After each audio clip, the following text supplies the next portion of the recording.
I'd love to introduce Amy, who's been a professional coach now for the last 40.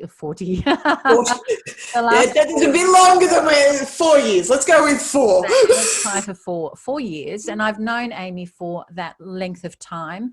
And I'm really proud that she's come on board this particular event. Amy has been, she's an inspiring coach. She has helped hundreds, if not thousands, actually, of people being able to move through all kinds of aspects of their lives within their businesses and help them move forward. So, Amy, is there anything else that you would like to add to that before we start your little session? No, I think that's good. Let's get into it. Okay. So today, Amy is going to be focusing on the whole topic about when is it a good time to coach, to mentor, to offer advice, and when is it not a good time? So tell me a little bit about this, Amy. Yeah, so I think this really kind of came up in my mind on both levels. So I work with people in leadership. I was a person in leadership, and I really had no distinguishing between the two when I was in a leadership role. I had a team of 36. And so I found myself jumping between the two and not really feeling like we were making progress and not really understanding why people weren't stepping up and not really understanding how to help them.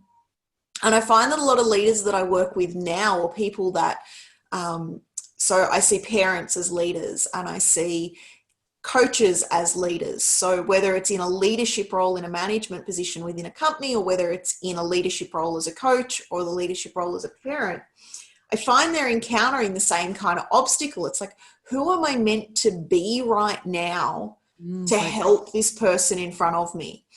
Do I give them the strategy and the steps, which is more of a mentor role, or do I help them develop their mindset and find what they're passionate about and help them connect more to themselves, which is more of a coach role? And so I started playing with this question, which is better and when do we use each of them? Good point. Yeah. How do you differentiate between the three? Yeah, so for me, so coaching is about connecting the person with their internal resources. And so it's connecting them back with themselves. There's little advice, pure coaching. There's little advice given, there's little insights given, and it's more asking questions and drawing from people their awesomeness. Which is one of my skills, which is why for the rest of these sessions, I'll be the one asking the questions, which I think is really cool. So coaching for me is drawing out of people their awesomeness and helping them overcome limiting mindset blocks. Nice one. Mentoring is only meant to be done, and there are a lot of people out there that don't follow this, but mentoring is only meant to be done when we have the strategy or we have the success that the person is after, and we know the system, we know the structure, we know the steps to achieve the results. And so mentoring is more telling. It's like, this is the process that you follow. If you follow this process, you will achieve the desired result. It's less about mindset and more about strategy. Whereas coaching is more about mindset and internal world stuff than it is about strategy. Yeah, it's a good differentiation. Yeah, and there's a place for both, and then there's a place for neither of them and just like being a listening ear, which is more a counseling therapist type role. In most management leadership positions, that's not appropriate and people should be referred. In the parenting leadership position, that role comes into play as well. So I find in parenting, I do all three. It's not purist counseling, but a counseling, listening ear, reflective being kind of thing. Coaching tends to come into parenting as well as mentoring. And so depending on where we're taking our leadership will influence which of those three roles is appropriate to our leadership. Yeah, that's awesome. Yeah. How do they then integrate with people who, because many of the people who have registered for this program are sole business owners or have maybe one or two people on board.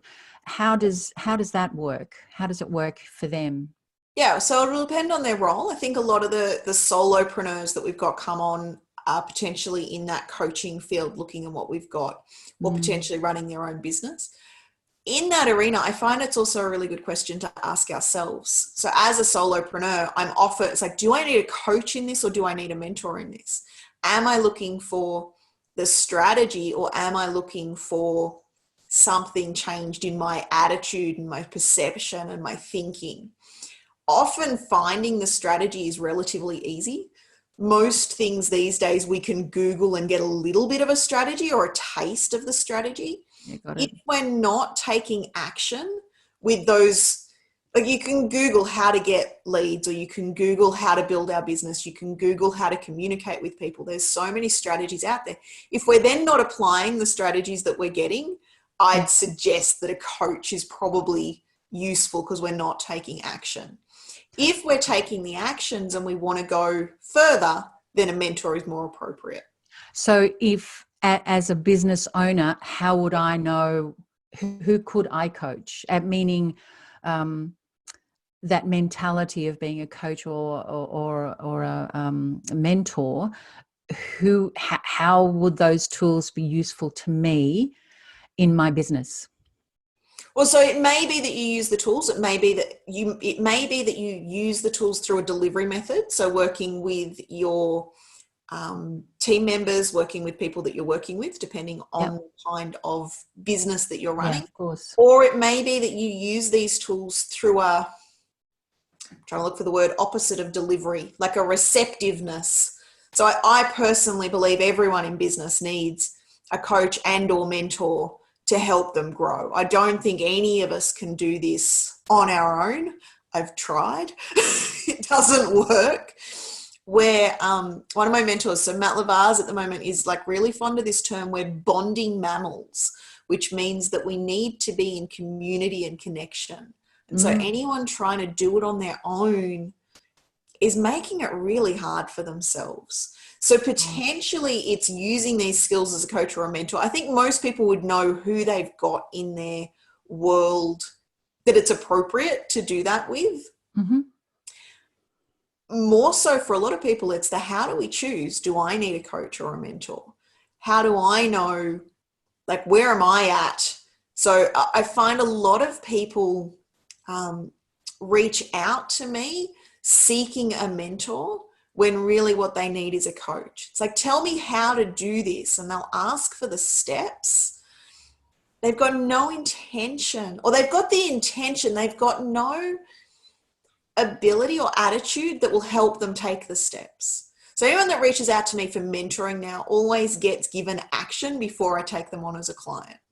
Because if we can't take the action, it's not mentoring that we need, it's coaching. And we need to shift our perspective, shift our perception, shift our thinking, and start to look at the different kind of pieces to be receptive to the strategies that are coming our way.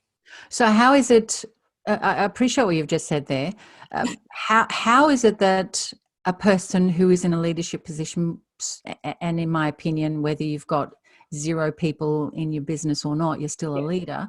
How does a leader get to that point where they have that maturity to be able to say, yes, I need a coach, and yes, I need to take action?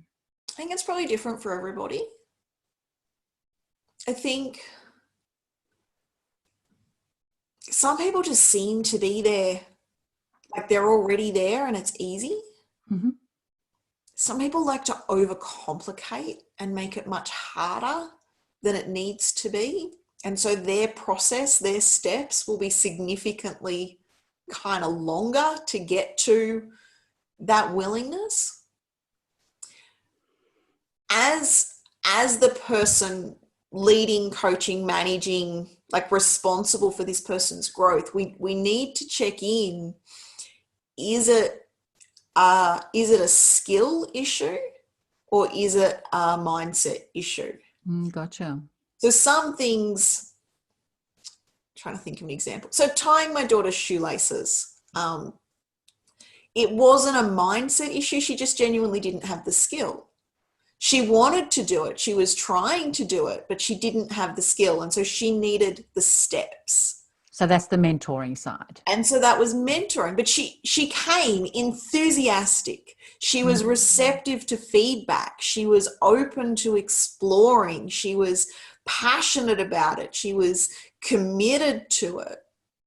Her mindset was in a really great place. She was willing to take action. Like, even when it was hard, she was going to persist through.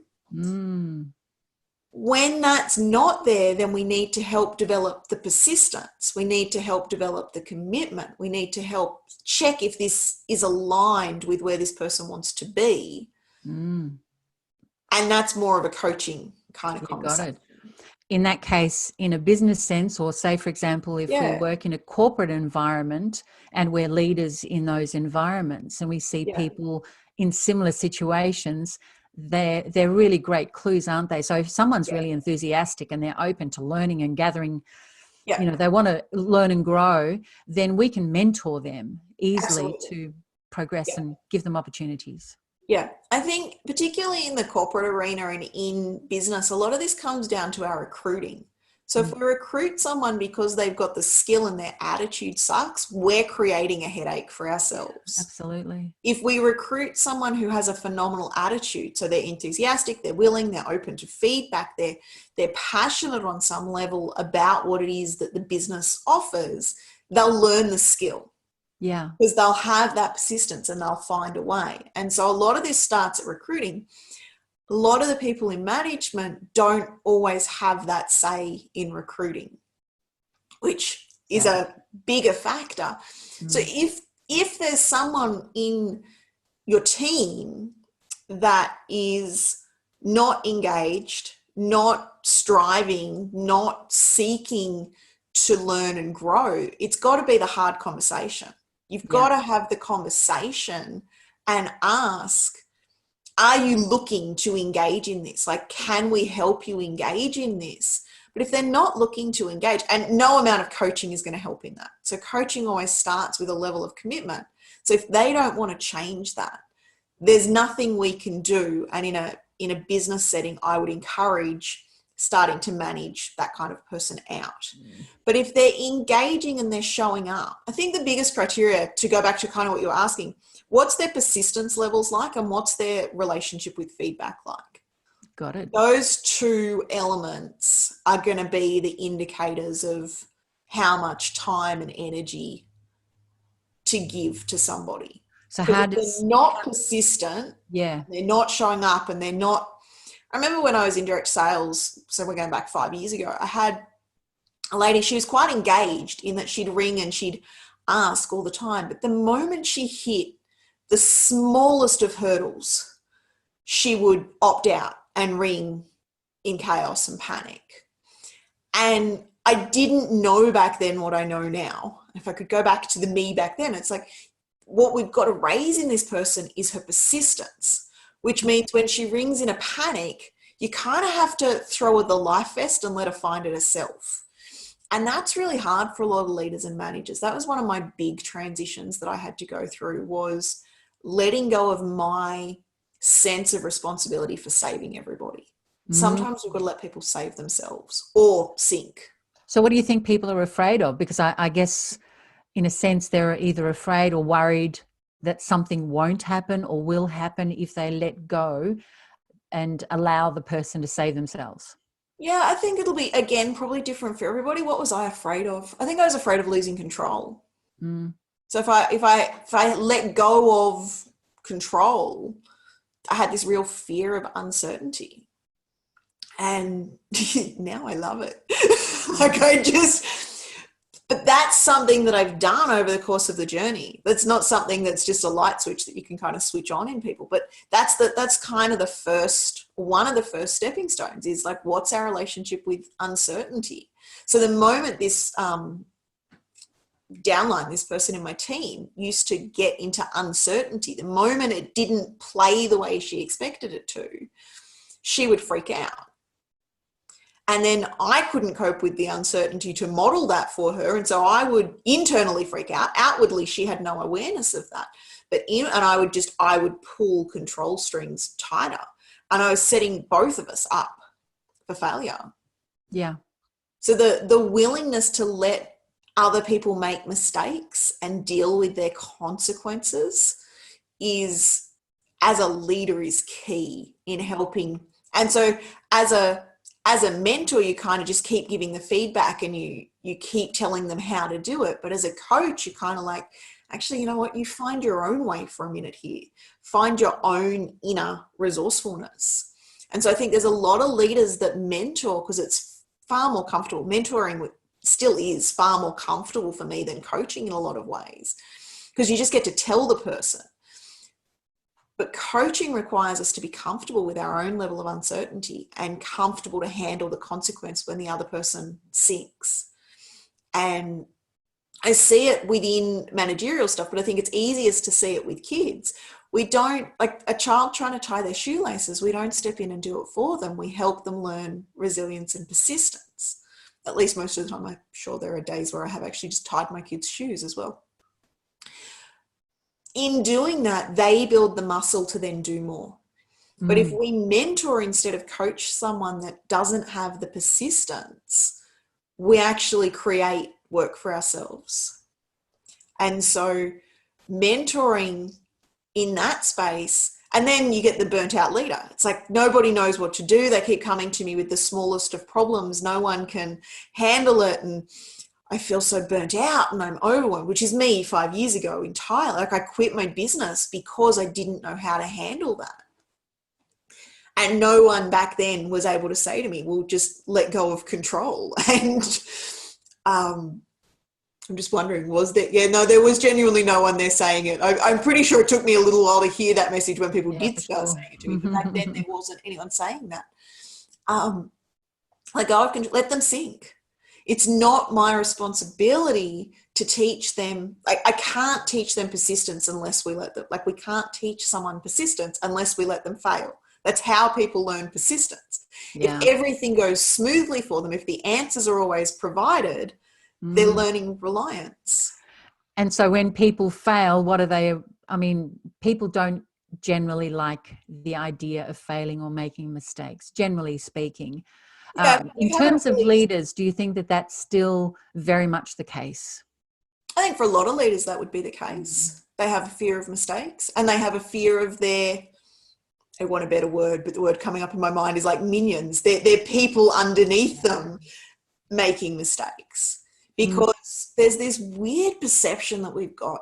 So we've got weird perceptions around mistakes, that mistakes are a reflection of our weaknesses rather than mistakes are the way we build resilience, persistence, tenacity. And then the person that can't cope with it. So this is certainly me from 5 years ago. So my mistakes, I didn't make mistakes. Nobody ever. I genuinely didn't. And if I did, I was able to cover it up and I would never have admitted to making a mistake. I make mistakes all the time now. And I share that all the time. But my mistakes were a reflection of my weaknesses and I couldn't be seen to be weak. More than that though, the mistakes of my downline, my children, my husband, those I felt I had a level of responsibility for, they were a reflection of my weaknesses, which is just laughable now. It is. So there's the relationship with our own mistakes. There's also the relationship with, like, if my husband makes a mistake, my husband has 5 years ago, my husband had no social intelligence and no ability to, he just doesn't read people. He's improving and I love him for it.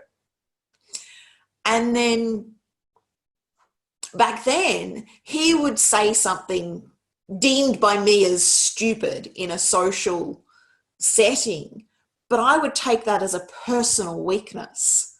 So his mistake impacted my self-esteem and my identity. Wow. And I think a lot of leaders, and certainly the same as said of my team. So if my team didn't achieve their goals, I felt like a failure. Yeah. But I'd done everything. And the obstacle was I was doing everything for them. So of course they weren't building any resilience, any persistence, anything. So I'd done everything possible and more, but was then taking it as this like internal sense of failure. It's exhausting. It is. It's exhausting. Absolutely exhausting. Yeah, definitely. I'm just looking at Madhu's question. Does that mean coaching requires a level of personal growth and development? I wonder if you mean that as the coach or as the client. I think the answer is probably yes, both ways. As a coach, so the control, so me as a new coach, and Yaja will remember this, me as a new coach was controlling, manipulative, bossy, telling my client what to do, and my client was not playing at all. And because I was attempting to mentor when they wanted coaching. So mentors tell, coaches ask questions. And for me as a coach, as a new coach, I needed to do a lot of growth. I needed to let go of a lot of stuff to be able to coach cleanly. I think that's the same for anybody in that coaching role, also in the mentoring role. Because even in the mentoring role, coming with that control framework doesn't work. So as a mentor, we've got to place on the table, this is the process. Now, if we're purely a mentor, that's all we do, and whether they pick it up and play with it or not is up to them. But in that control space, there's a sense of responsibility and obligation, and whereas it's always, whether we're coaching, fragile. It's a very fragile space to be in, isn't it? It is. And it's hard on both. It's hard on the mentor. Like it was very draining for me and exhausting to the point that it burnt me out and I quit my business. But it's also hard on the people around them. I can't imagine I was particularly fun to hang around at that time. How does being able to access those two skills influence the way we end up experiencing life and work? Yeah, so I think our ability so the skills definitely help. The ability to choose when to utilize them and when not to utilize them is probably what's made the biggest difference to me. Yeah. There are, like I said, with my kids, there are times where I coach, there are times where I mentor, and then there are times where I'm counselor doesn't quite feel right in that parenting role, but it's that listening ear and that support it's not about finding their internal resources. It's just loving them where they're at. It's not about giving them processes. It's just loving them where they're at. So there's definitely a place for letting go of all of it. Yeah. And I think as a manager, there's definitely a place for that as well. It's like, this person is in this role. I don't need to coach them. I don't need to mentor them. They're just good at what they do, which is why we hired them in the first place. Yeah. And let them just rock out and be their awesome self. We don't need to change them, grow them. That's on them. If they want the mentoring, they get to seek it out. If they want the coaching, they get to seek it out. And coaching often, for a lot of managers, the coaching isn't appropriate. That should be referred out to somebody else. The mentoring, where we know the systems is, but the coaching and helping them connect with their resources, that's a personal journey, not a professional journey. It is definitely true. So I think it's the knowing when to step back. Certainly the leaders I've worked with recently, that's been the key. It's like, you're not their coach. You're not their mentor. You're their boss. And so set the framework of this is the parameters. Now, a lot of businesses will have the personal development, the professional development available. And in a leadership role, we are aiming to bring people through and upskill them and help them transform on that professional level. But to know not to take on that personal level, that's a big key. There is a place for coaching. There is a place for helping build the persistence and the resilience, but knowing where that line is. And that line will be different for everybody. But if someone is feeling exhausted, burnt out, overwhelmed, indication, like the people around them aren't taking on what's available to them, I would guess that line is in the wrong spot. I wonder though, because a lot of the time the comments or the feedback that would be given by those people who are experiencing the exhaustion and the stress, etc., often they would be saying, well, I'm given too much work, no one understands me, etc. So there's a lot of that externalizing. Yeah. And so how to help people. And I suppose that's the benefit of a coach, is that they help them see that they've got control over how they take all this on board. Yeah. I think that started as a question and turned to a statement. It did. On board? Is that right? Yeah, I think you're totally on track. And so mentoring, we're focusing on the external and the steps and the processes and the behaviors. Coaching, we're focusing on the internal world. Both of them. So they would be saying that it is that they might need mentoring because they haven't, there's too much stuff, or they don't have the skills, but actually it is as a result of something that's going on inside them. Yeah, well, so anyone that says there's too much stuff and externalizes needs a coach, not a mentor. Because no amount of systems is going to work until they're taking a level of responsibility. Yeah. And until they're taking a level of ownership and accountability. And so I think that's the biggest key between, does this person need coaching or does this person need mentoring? What's their attitude? Are they aware of what's in their control and what's out of their control? And our perceptions, our thoughts, our feelings, and the stories we tell ourselves about those things is always in our control. Yeah. So you can give two people, I do it with my kids all the time, and give the same kid the same instructions to two of my kids, and I get massively different results. But it's not the instructions at play here, it's them. It was the same with my team when I was in direct sales. I would give the same training. They would attend the same training day with me, identical. And I would deliver the same content, like they'd be sitting next to each other in the room. One would walk away and create successful results, and the other would walk away and do nothing. Or worse, would come back and bitch and complain that they didn't have what they needed. But everybody was given the same skills. Everybody was given the same tools. Yeah. So it can't be the skills. It can't be the tools. It can't be the process and the system. It's got to be attitude or something. It's got to be in the attitude and the mindset. And so anyone that's not got that mindset, there's no point mentoring. Yeah. Until their mindset is one of persistence, willingness. I'm going to give this a go. I'm willing to take action. I'm in. No strategy will work. Yeah. So let's say a company or someone were to contact you and say, look, I've got these people that need coaching or mentoring. I presume you would have some sort of a strategy in mind to find out, is it actually coaching or mentoring? Yeah, so I have a number. The first question that popped up when you said that, though, is do they want it? Good. Because anybody, and I've done this, I did 18 months work with a company. I had between 6 and 10 people that I was working with each month. And it was really clear those that wanted to be there and those that had been sent there. And anyone sent to a coach or a mentor that doesn't want to be there, no amount. It's actually very demoralizing as a new coach to have those people that are sent to you, because you can't create the results. It's got to be the other person. So the first question is do they want coaching and mentoring? Awesome.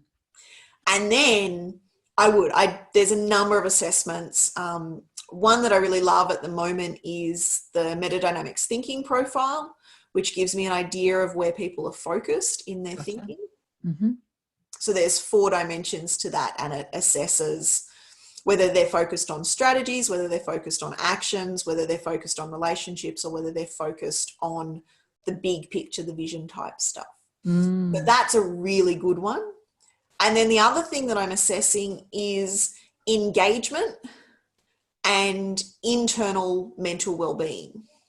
In what way do you mean by engagement? So engagement, I think I've got like 8 things now on my spectrum, and I'm still kind of developing and fleshing this one out. But engagement ranges from thinking about, talking about. So even ignoring something is engaging with it, because there's a level of awareness. It's a really low quality level of engagement. There is engagement there. Yeah. All the way up to taking action, looking at the results, assessing what went well, looking at the beliefs that got them there, looking at the attributes, looking at the strategy, looking at the actions, looking at the interactiveness and getting feedback from both themselves and from others, which is a high level of engagement. And there's like a range in between. So thinking about, talking about is a step up from ignoring and avoiding, but it's not really taking action yet. So it's a low level of engagement. And there's people that won't even have the conversation. Like you'll say to someone, I've done this with my team in the past, I've done it with my kids. I'll say something. It's like, I really think, and my husband, the other one that just popped up, I've done this with my husband way too often. I really think we should have a conversation about insert whatever it is that needs addressing. And they'll say, and give a reason why it can't be now. Right. So my husband does it all the time. He's got much better now at coming back, but he'd say, I think we need to talk about that later. And I've got much better now at saying, cool, when is later? And we schedule a time. Right. Being specific. Anyone that says, I want to talk about that later, and they never bring it back, they're not at a good level of engagement. They're not at any level of engagement. So that's a good sign or an indicator. Talking about it is progress. Yes. Only talking about it, not taking action, is a fairly low level of engagement. I think it's Sharon Pearson said that sometimes our addictions, we stop being addicted to our addiction and we start being addicted to talking about our addiction. And so that talking about it consistently and not taking action, it is a level of engagement, and it's better than not talking about it, because at least now they're acknowledging that there's a problem. At some point, you've got to switch to acknowledging that there's a solution for this problem and acknowledging that there's action that can be taken and there's acknowledging that there's growth to be had. Yeah, that's fantastic. Yeah. That's really cool. So now you yourself have been working with different types of leaders over the years? Yeah, so in my role as a direct sales leader, I was a leader and I worked with leaders in that role. Yeah. And then when I first started my coaching business, that was my, hey Alan, that was my niche for a little while, was working with leaders in direct sales. I still have a couple of people in that arena that I'm connected with and working with. I've also worked with teams within, I want to say corporate, but it doesn't feel like corporate. Small business, that's the word I'm looking for. So small business, and it's kind of small to medium business. So there's about 20 people within the company, and I worked with half of them on and off over 18 months. Some in leadership roles, some in not leadership roles, and sort of working the whole range of the company. So helping some people step into leadership, helping some people. What's been the feedback from them as to when you've assisted them, whether as a coach or whether as a mentor? How have they noticed, what have they noticed has changed in their workplace environment? Yeah, so a lot of the time communication is the first thing that starts to shift. Awesome. So I'm really quite direct, and I'm very, I want a better word, but I'm going to go with intolerant. I'm quite intolerant of the avoidance of conversations.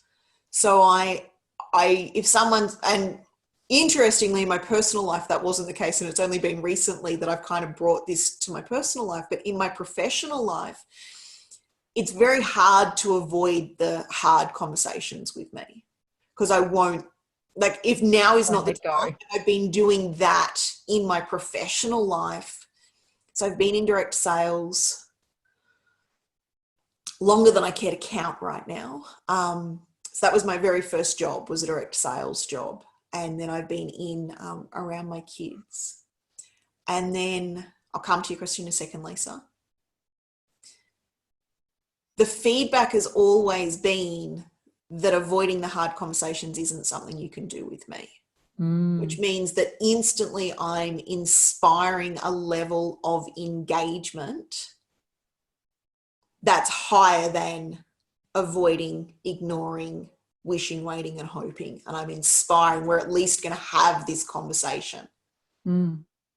So engagement tends to increase through communication. Yeah. But anybody working with me, I think probably for the first 6 months, with a lot of the people that I was talking to, they'd come with a problem and they'd say, I've got this issue with my manager, I've got this issue with my team member that I'm trying to manage, depending on which side of the, I don't want to say fence, but which side of the fence they were on. This really poor language, I apologize. But they weren't speaking to each other. Yeah. And so the initial coaching or mentoring or guidance of some variety was, you got to have the conversation. And so a lot of the time it was helping them navigate how to have that conversation. Yeah. And then offering, it's like either you can go and have that conversation, or if it needs to be, we'll facilitate it. So we'll get all three of us on a call and we'll facilitate the conversation. And once I had someone take me up on that, generally they then had. So it was just helping them have the communication skills. It's like, okay, so this is potentially what's going on for the other person. So helping them see the other person's perspective. This is what's going on for you. You need to communicate. You need to communicate in a way that the other person can hear you. And so just raising that communication. So anybody that works with me generally walks away knowing far better how to communicate. They're far clearer on their boundaries and their needs. Yeah. And in the personal realm, their emotions. But in the business, it's generally boundaries and needs and how to express them. Yeah, that's a topic that comes up. How does Before you ask your question, so how does fear come into play when it comes to taking action? With me, it doesn't. So my antidote to fear is to do the thing you're afraid of. And anyone that's worked with me generally works that fear is not something that tends to come up particularly often in conversations with me. I had a client, it's probably about 6 months ago, maybe a little bit longer. And she said, I got this fear of heights. I said, cool. Well, you know the way to solve that. What are you going to do? You're going to do bungee jumping or skydiving? She's like, what do you mean? I'm terrified of heights. It's like, yeah, and you will be until you do the thing. So fear will play, but are we going to buy into our fear and the limitations that that's imposing on us? Because most fears are made up stories. So fear of judgment, fear of falling, ironically, is actually one of the fears that we're born with. So fear of loud noises and fear of falling are the two fears that they've managed to have in children. All of the rest are made up. And so if it's a story that we've made up, we can talk about it and we can attempt to change it in our talking about it. But the fastest way to overcome it, and I walk this talk. I don't just ask my clients to do this. I walk this talk. So my client had a fear of heights. She opted to go skydiving. I hung up the phone, and my own commitment to me and my clients is that I won't ask of them what I won't do myself. And I said to my husband, let's go skydiving. And so we went skydiving last year because I have a fear of, or I don't really have a fear. I have an aversion to flying would be accurate now. I still have the aversion, but I know I can overcome it. I have an aversion of flying and I have an aversion of falling. And so my husband and my two boys and I went skydiving, which was delightful. Yeah, that's the other one was my fear of, I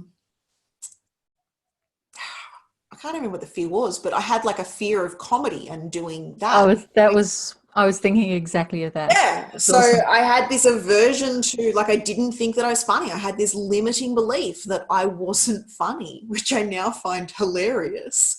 But I went and I did stand-up comedy for 5 minutes on stage to a paid audience. So I don't coach fear, and I don't if someone is afraid of something, it's like, cool, are you going to overcome that? And the only antidote to fear is action. Yeah. And so, yes, it will play in as a coach and a mentor, and in my personal life, I won't buy into it. It's a made-up story. Unless there is physical danger, in which case fear is appropriate. So if someone is in physical danger, fear is appropriate. If they're about to do a bungee jump without the bungee, then understand. Yeah. Yes.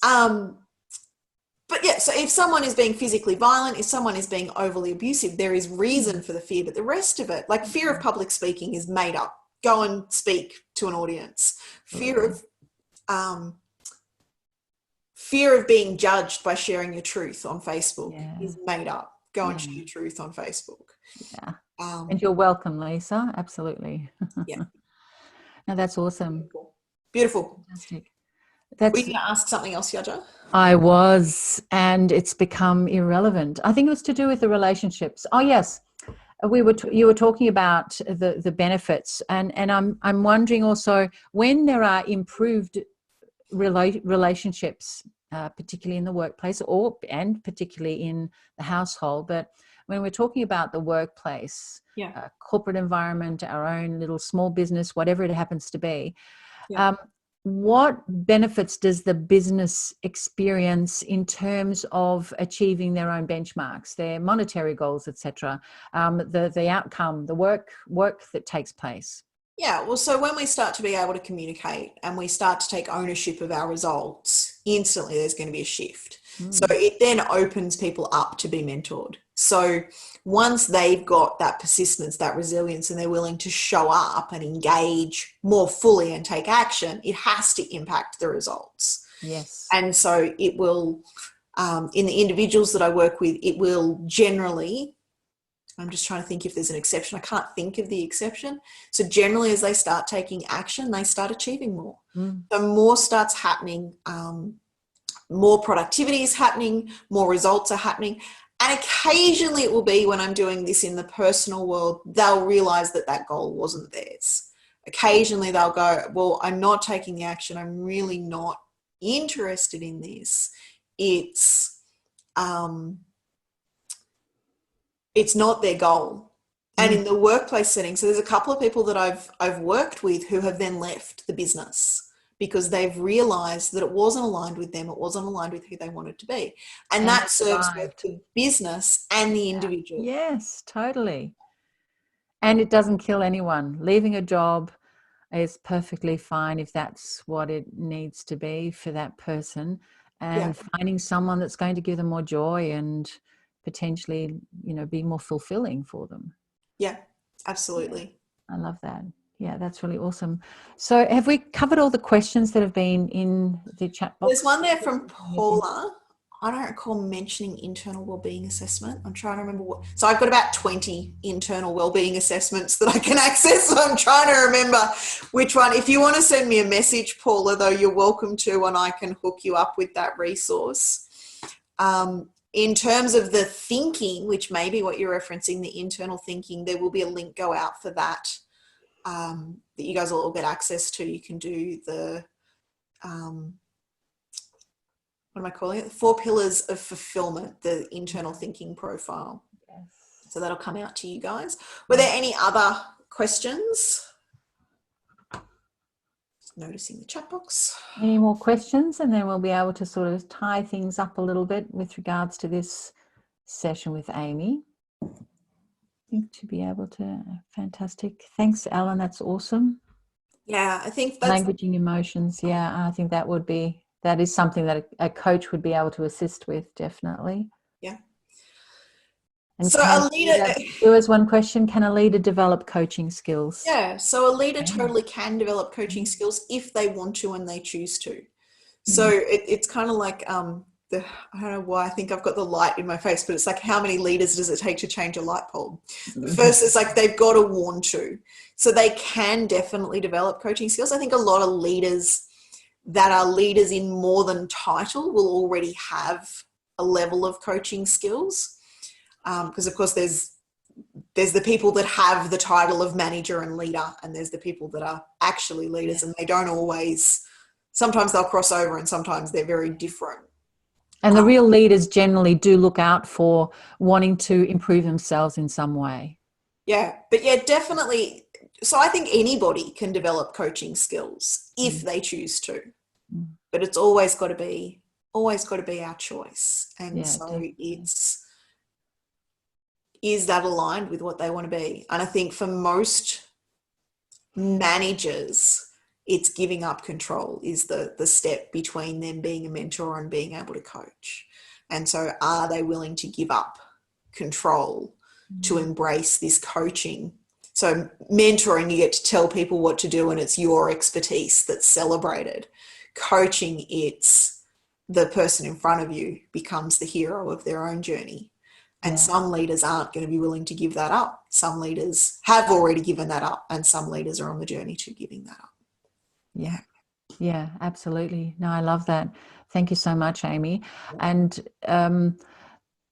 so what I've taken from this, in essence, from me, and that is that, you know, coaching and coaching and mentoring in terms of leadership, they're both valuable skills to have. Absolutely. And you can get trained in them, or you can actually hire someone to come and do that. And I think someone who's mature and wise and has their, I'm not saying shit together, but shit together in terms of open and not into wanting to control things, will bring people in, especially for that purpose, so that they get a better result in the end for both their organisation, their people, themselves.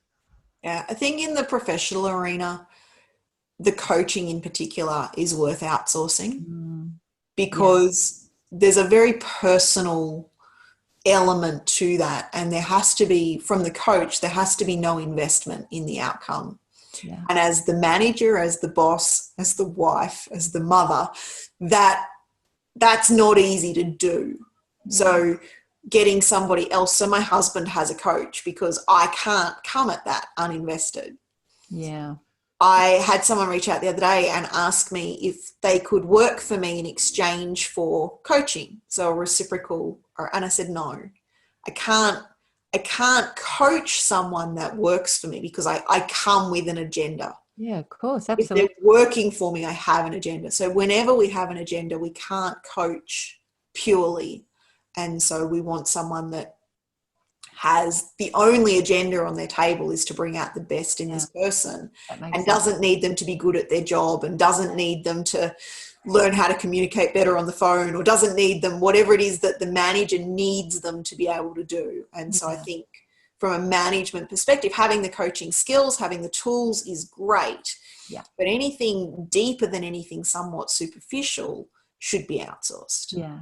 Yeah, fantastic. And it makes so much sense. Amy, thank you so much for the time you have given here for all of us.